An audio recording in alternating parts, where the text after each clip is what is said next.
Durante a audiência pública na Câmara dos Deputados sobre a institucionalização da censura no Brasil, o deputado Felipe Barros chamou a atenção para a origem dos inquéritos políticos no Supremo Tribunal Federal, que vem censurando opositores do governo Lula. O deputado lembrou que os inquéritos conduzidos no STF estão sendo utilizados desde a sua origem, para censurar apenas um lado do espectro político.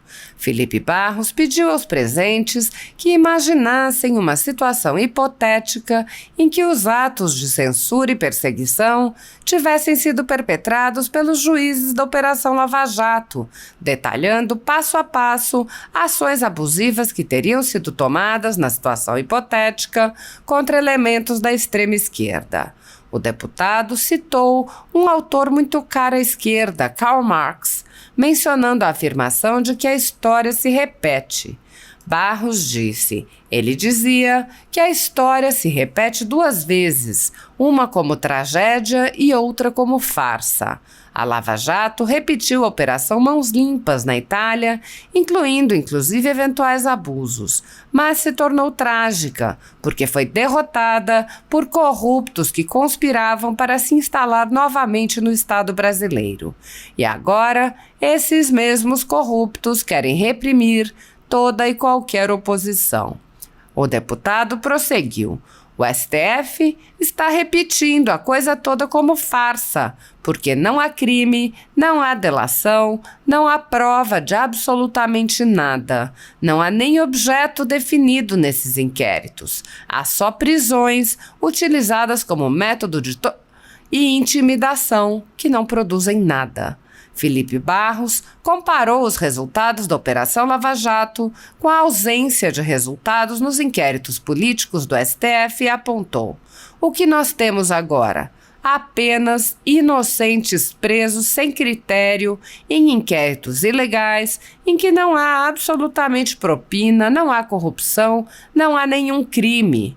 Estão tentando criar no Brasil processos que aconteciam na União Soviética em que se investigam fatos que não são crimes. O deputado explicou que a ausência de crimes é expressa nos próprios pareceres dos delegados selecionados por Alexandre de Moraes para conduzir seus inquéritos nas cortes superiores. Barros citou um parecer da delegada Denise, que descreve o próprio funcionamento das redes sociais. Ele disse: gosto sempre de lembrar um dos pareceres da doutora Denise, que foi uma das delegadas selecionadas a dedo por Alexandre de Moraes para a condução desses inquéritos. E em um dos pareceres da doutora Denise, ela descreve o exato funcionamento das redes sociais, mas ela descreve como se isso fosse crime. Ela diz: fulano segue Beltrano, que compartilha posts de Cicrano, e por isso todos eles fazem parte de uma organização criminosa. Ela chega a dizer, inclusive, que essa organização criminosa seria para cometer o crime de argumentação ad hominem. Esse é o crime. Pessoas que se juntam para cometer ad hominem contra outras pessoas e contra a imprensa tradicional. Esse é o crime colocado pela delegada Denise, delegada da Polícia Federal, delegada do Meio Ambiente, selecionada a dedo pelo ministro Alexandre de Moraes para conduzir esses inquéritos. O deputado afirmou que a situação só poderá se alterar com mobilização popular. Ele disse: nós queremos a liberdade de opinião, inclusive para que quem cometer algum abuso possa responder dentro da lei e não como estamos vendo há 4 anos, com abusos e arbitrariedades por parte de um ministro do Supremo Tribunal Federal. Nos inquéritos conduzidos pela delegada escolhida por Alexandre de Moraes, matérias, reportagens e relatórios produzidos pela velha imprensa contra seus adversários políticos e concorrentes são tomadas como provas, assim como depoimentos de testemunhas suspeitas e interessadas.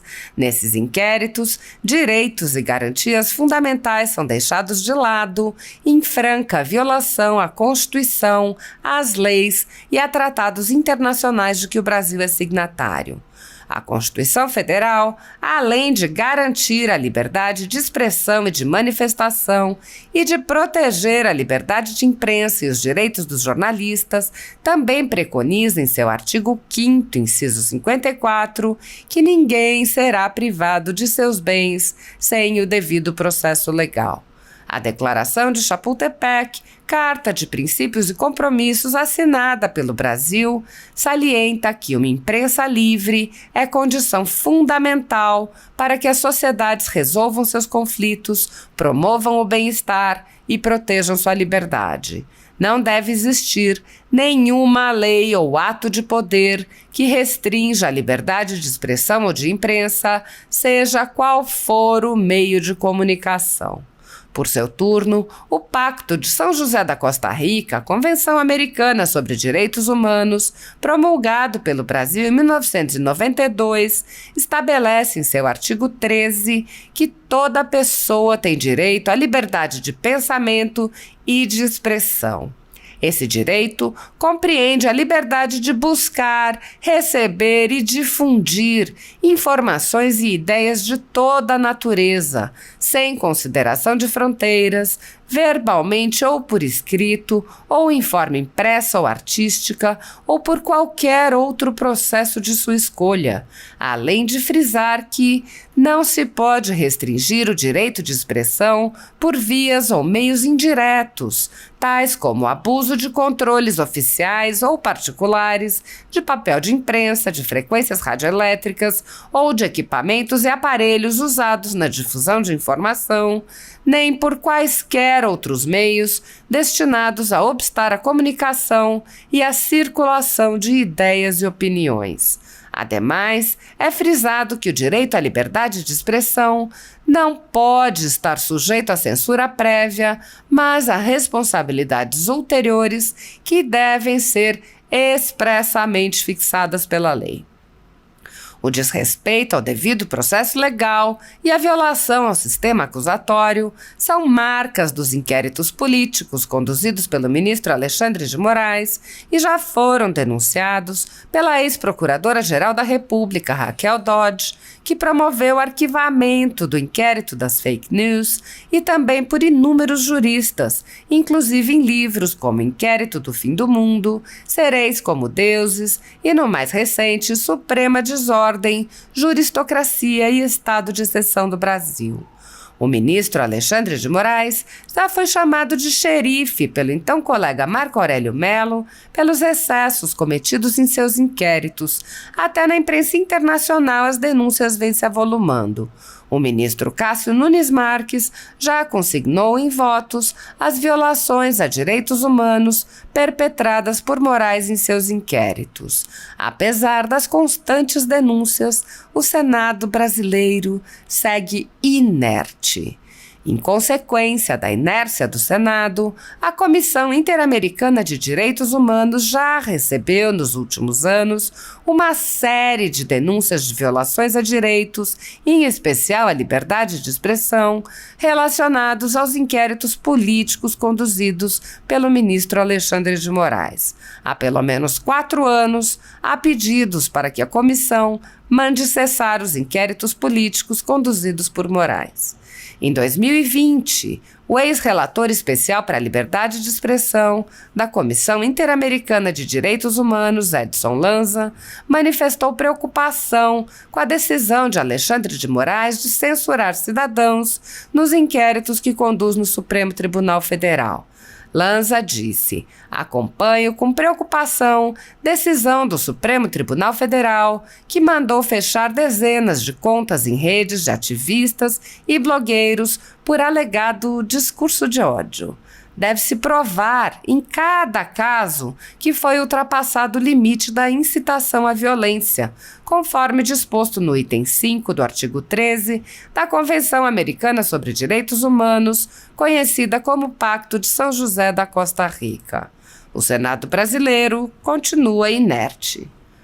Apoiadores do presidente Jair Bolsonaro e pessoas que apenas têm um discurso diferente do imposto pelo cartel midiático vêm sendo perseguidos, em especial pelo judiciário. Além dos inquéritos conduzidos pelo ministro Alexandre de Moraes no Supremo Tribunal Federal, também o ex-corregedor do TSE, Luiz Felipe Salomão, criou seu próprio inquérito administrativo e ordenou o confisco da renda de sites e canais conservadores como Bárbara, do canal Te Atualizei, e a Folha Política. Toda a receita gerada pelo nosso jornal desde 1º de julho de 2021 está bloqueada por ordem do TSE, com o aplauso dos ministros Luiz Roberto Barroso, Alexandre de Moraes e Edson Fachin. Há mais de 22 meses, toda a renda do nosso trabalho vem sendo retida sem qualquer previsão legal. Sem a possibilidade de receber a renda de seu trabalho, o jornal corre o risco de fechar. Se você apoia o trabalho da Folha Política e pode ajudar, use o QR Code que está visível na tela para doar qualquer quantia à empresa Raposo Fernandes ou use o código ajude@folhapolitica.org. Caso não utilize Pix, há a opção de transferência bancária para a conta da empresa Raposo Fernandes, disponível na descrição deste vídeo e no comentário fixado no topo. Há 10 anos, a Folha Política faz a cobertura da política brasileira, mostrando atos, pronunciamentos e eventos dos 3 poderes, quebrando a espiral do silêncio imposta pelo cartel de mídia que quer o monopólio da informação. Pix ajude@folhapolitica.org. Assista. Amigo deputado Gustavo Gayer, quero cumprimentar todos os colegas deputados, senador Jorge Seife e todos os presentes nessa audiência pública. Quero parabenizar também a Bárbara, minha amiga, que fez um histórico daquilo que não pode sair da nossa memória, que é a origem dos inquéritos ilegais e inconstitucionais do Supremo Tribunal Federal e que estão sendo utilizados desde a sua origem para censurar apenas um lado político, apenas um espectro político. E com base nesse histórico que a Bárbara fez, eu gostaria que a gente imaginasse uma situação hipotética. Eu escrevi sobre isso que eu vou ler para vocês agora em 2021, em agosto de 2021. Então imaginem só o auge da Operação Lava Jato em 2018, na véspera da prisão do agora presidente Lula. Imagina se a Carta Capital repercutisse o fato de auditores da Receita Federal terem identificado inconsistências no patrimônio pessoal do então juiz Sérgio Moro. Repito aqui que isso é uma situação hipotética. Eu quero fazer esse paralelo, porque através dele a gente vai entender a gravidade que a gente está vivendo. Então, a partir disso, Moro instaura ele próprio e contra a vontade do Ministério Público um inquérito para apurar ataque à instituição do Judiciário, por divulgarem notícias falsas sobre a Lava Jato e, com isso, impedir o normal funcionamento do Poder Judiciário. Imaginem se Moro escolhesse, ele próprio, a sua juíza substituta, a doutora Gabriela Hardt, que isso não fosse distribuído por sorteio, que ele escolhesse ela própria. Imaginem que a doutora Gabriela, então, selecionasse a dedo o delegado e os agentes da Polícia Federal que conduziriam um inquérito também sem respeitar a distribuição normal dos inquéritos. Imaginem que a doutora Gabriela convocasse os jornalistas da Carta Capital para prestarem depoimento na Polícia Federal e tirasse de circulação essa matéria da Carta Capital. Imaginem que a doutora Gabriela resolvesse investigar não apenas os fatos anteriores a esse inquérito, mas também outros fatos que começassem a surgir, tudo dentro desse mesmo inquérito. Imaginem que a doutora Gabriela começasse a investigar inúmeras pessoas ligadas ao Partido dos Trabalhadores. Imaginem que a doutora Gabriela e o delegado, escolhido a dedo por ela, desejassem que fosse considerado como ataque ao judiciário todas as críticas em relação a esse inquérito. Imaginem também que jornalistas críticos ferrenhos da Lava Jato fossem presos ou sofressem busca e apreensão nas suas casas. Imaginem que um deputado do PT tivesse sido preso por dizer que receberia a turma do Moro à bala. Imaginem que pessoas que organizassem uma manifestação contrária a tudo isso fossem presas e incluídas dentro desse mesmo inquérito. Imaginem que a imprensa, quase toda ela, defendesse esse inquérito conduzido pela doutora Gabriela. Imaginem que o Brasil 247, que o Diário do Centro do Mundo, que o The Intercept, que denunciassem essas ilegalidades, tivessem a sua morte civil decretada, com fechamento de conta bancária, com fechamento da própria empresa, com perseguição aos seus proprietários, com desmonetização de suas contas. Imaginem que o presidente nacional do PCdoB fosse preso por crime de opinião, por apenas denunciar supostas ilegalidades desses inquéritos abertos pelo Moro e por sua substituta, doutora Gabriela. Imaginem que Chico Buarque e Caetano Veloso convocassem o povo às ruas, criticassem Moro, criticassem a doutora Gabriela e por isso recebessem a Polícia Federal nas suas respectivas casas com mandado de busca e apreensão. Nesse cenário hipotético, vocês conseguiriam imaginar o que aconteceria? Pois é exatamente isso que nós vimos acontecer nesses últimos 4 anos, porém com personagens diferentes. Nós temos um autor que é muito caro à esquerda, que é Karl Marx. E ele dizia o seguinte, que a história se repete 2 vezes, uma como tragédia e outra como farsa. A Lava Jato repetiu a Operação Mãos Limpas da Itália, incluindo, inclusive, eventuais abusos. Mas se tornou trágica, porque foi derrotada por corruptos que conspiravam para se instalar novamente no Estado brasileiro. E agora, esses mesmos corruptos, eles querem reprimir toda e qualquer oposição. O STF está repetindo a coisa como farsa, porque não há crime, não há delação, não há prova de absolutamente nada. Não há nem objeto definido nesses inquéritos. Há só prisões usadas como método de intimidação, que não produzem nada. A essa altura, na Lava Jato, nós já tínhamos bilhões de reais devolvidos, 50 delações, mais de 400 corruptos presos, centenas de outras investigações. Sabíamos como era o esquema, a organização criminosa que o Partido dos Trabalhadores montou, nós já sabíamos tudo. E o que nós temos agora? Apenas inocentes presos sem critério, em inquéritos ilegais, em que não há absolutamente propina, não há corrupção, não há nenhum crime.